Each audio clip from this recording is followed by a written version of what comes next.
मनोज जरांगेजींनी सुद्धा टाळली पाहिजे. ज्या ओबीसी तरुणांनी आत्महत्या केली त्या तरुणांचं बलिदान व्यर्थ जाणार नाही असं छगन भुजबळजी म्हणाले. त्याच्या परिवाराला नोकरीची मागणी किंवा इतर मदतीची मागणी करत त्यांची मराठा समाजात अशी मदत केलेली आहे. आत्ताच जरांगे पाटील यांनी सुद्धा ते मागणी लावून धरली. नाही, आता त्यांनी ते मोर्चामध्ये मागणी लावून धरली मुंबईमध्ये. पण या तरुणांनी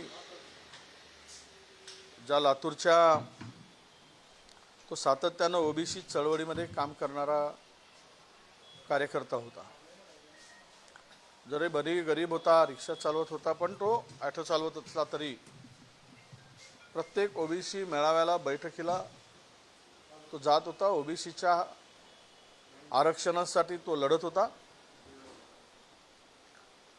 आणि त्यामुळं हा जो काही सरकारने निर्णय घेतला आणि त्यांनी आपली जीवनयात्रा संपवली. मी पण 1-2 दिवसामध्ये त्याच्या कुटुंबियाला भेटण्यासाठी जाणार आहे. परवाचं माझं चाललेलं आहे, परवा मी पण जाणार आहे.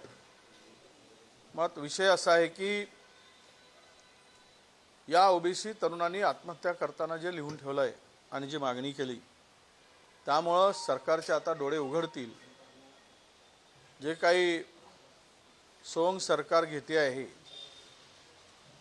त्यातून या ओबीसीच्या वर झालेला अन्याय आणि ज्याचा काहीही संबंध नाही अशा लोकांचा शिरकाव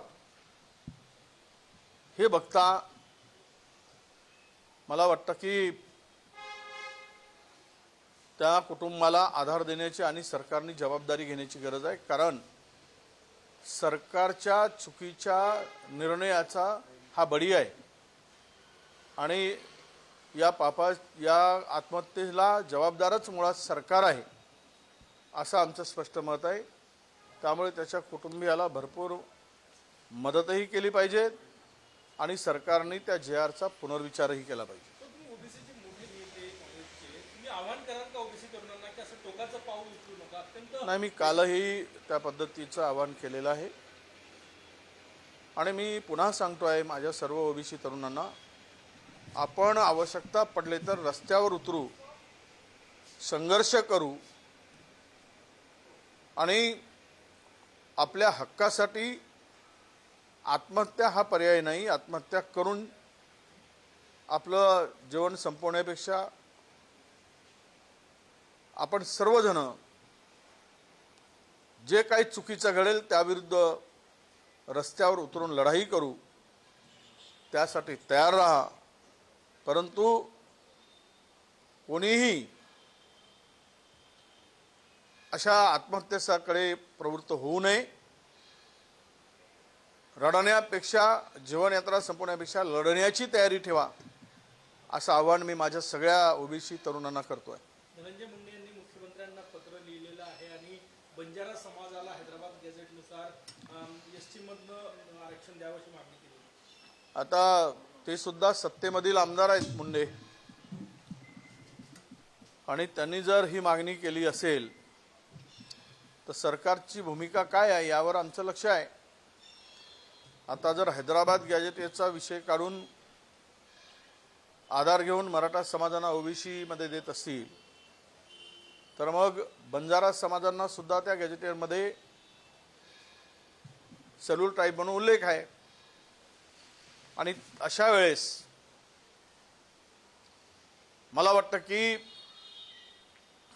त्यांनी जे मागणी केली त्यावर सरकारची भूमिका आता स्पष्ट होण्याची आवश्यकता आहे आणि सरकार म्हणून त्यांना लागू केलं तर यांना लागू करेल का याकडेही आमचं लक्ष आहे. बच्चू कडू यांनी शेतकरी कर्जमाफीसाठी यात्रा काढली. महाविकास आघाडीचा मोठा पक्ष म्हणून काँग्रेसचा पाठिंबा आहे याला? नाही, कर्जमाफीची मागणी तर आमच्या सातत्यानं आमचं सरकार 19ला आलं, कोरोनाचा संक्रमण होता, तिजोरी खाली असताना सुद्धा आम्ही शेतकऱ्यांना त्यावेळेस 39,000 कोटी रुपयाची मदत केली. आणि हे नतभ्रष्ट आत्ताचं युतीचं सरकार घोषणा करूनही त्यांना देत नाही.